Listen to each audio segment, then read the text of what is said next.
Hello, everyone, and welcome to my CSU channel. I hope everyone is having a wonderful day. Before we begin, please hit the subscribe button and give this video a thumbs up. Chase Chrisley named as suspect in assault incident at Atlanta sports bar. The Chrisley family is facing more legal headwinds. This time, middle son Chase Chrisley is the subject of police concerns.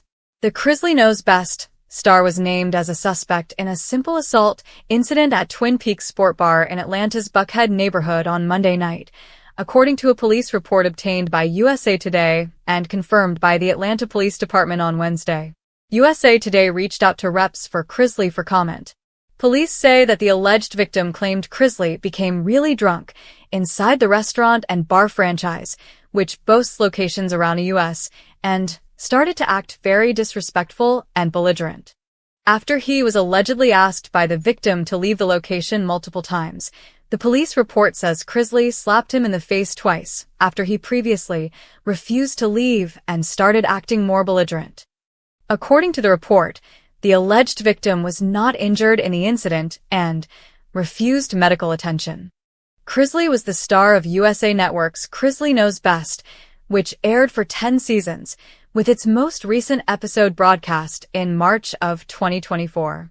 The spin-off, Growing Up Chrisley, which followed his life with sister Savannah Chrisley, aired for 4 seasons between 2019 and 2022. After a rapid rise to fame for TV's Chrisley family with ratings gold, their swift downfall followed. Chrisley's parents, family matriarch and patriarch, Todd Chrisley and Julie Chrisley, who portrayed themselves as real estate tycoons in the South on their USA Network shows, are both serving prison sentences after a jury in June 2022 found them guilty of conspiring to defraud community banks in Atlanta out of more than $36 million in fraudulent loans, defraud the IRS, and commit tax evasion. In September, a federal judge ordered Julie Chrisley to continue to serve her 7-year prison sentence for tax evasion and bank fraud, upholding her own 2022 ruling. The couple's children, Chase, Savannah, and Grayson, as well as granddaughter Chloe and Todd's mother, Faye Chrisley, were slated to return to television with a new unscripted docuseries, according to an August 2023 press release obtained by Variety and Deadline. The show, which has yet to be released, would follow the family as they adjust to life with their parents behind bars. At this summer's Republican National Convention in Milwaukee, youngest daughter Savannah Chrisley received criticism after arguing that her parents' separate sentences were a case for criminal justice reform throughout the country. The neon lights of Midtown Atlanta had already begun their nightly hum by the time Chase Chrisley stepped out of his truck and into the cool November air. Normally, he preferred quieter nights, the kind where he could slip unnoticed into a restaurant, grab wings and a drink, and avoid being recognized. But this Friday felt different. His buddy had insisted they swing by the Yard House Den, a popular sports bar where half the city had gathered to watch the college rivalry game. Chase pushed open the door and stepped into chaos, cheers, groans, and the sharp clatter of beer mugs. The energy hit him like a wave. He loosened his shoulders, reminding himself to relax. It had been a stressful few weeks, family drama swirling around him like its own storm, Savannah preparing another court battle for their parents, tabloids chasing every crumb the Chrisleys dropped. He hoped tonight, at least, would be normal. But normal wasn't in the cards. Inside, the bar was packed. Music pulsed between commercial breaks on the game. Chase followed his friend to the high-top table near the back, exchanging polite smiles with fans who whispered, "Is that Chase Chrisley?" He tried to brush it off, but he'd always hated how one wrong move became a headline. The night stayed on a steady course of fun until the fourth quarter. That was when everything began to unravel. Across the room, 2 men were shouting at each other, one wearing the orange jersey of the visiting team, the other in a bright red home jersey. Harmless trash talk at first, but alcohol has a way of turning sparks into fires. Chase noticed the bartender motioning for security, but they were slow to react. "Dude, this is gonna get messy," Chase muttered, glancing over. "Just ignore it," his friend replied. "It's game night drama." But the drama didn't stay contained.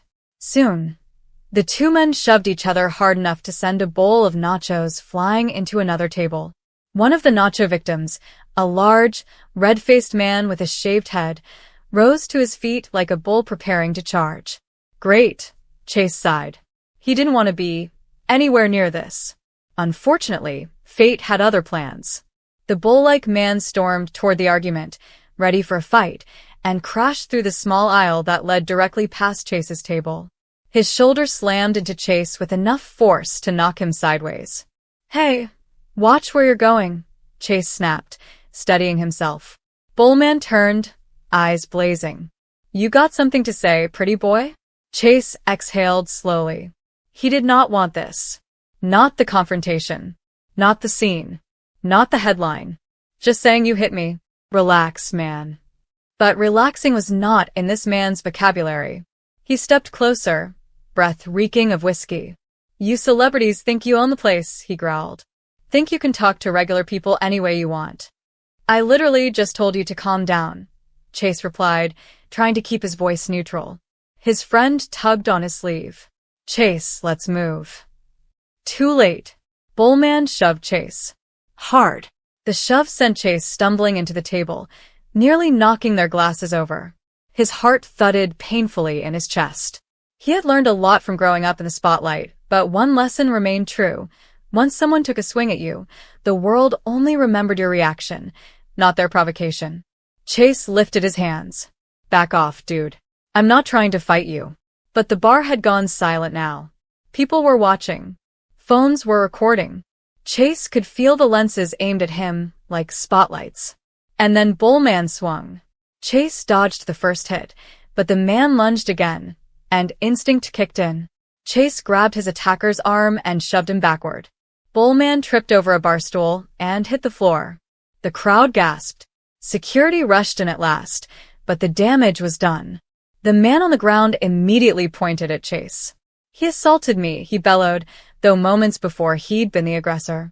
Chase's stomach dropped. Here we go. Within minutes, the Atlanta police arrived. Officers took statements, separated witnesses, and tried to piece together the mess. Chase explained what happened calmly, hands in his pockets, jaw clenched. Sir, one officer said, the other party claims you initiated the altercation. What? Chase blinked in disbelief. Check the cameras. He ran into me, shoved me, then swung at me. We will review footage, the officer replied, but for now, we have to take down both names involved. And that was how Chase Chrisley found himself listed as a suspect in an assault incident, over something he tried desperately to avoid. News spreads fast, especially when your last name is Chrisley.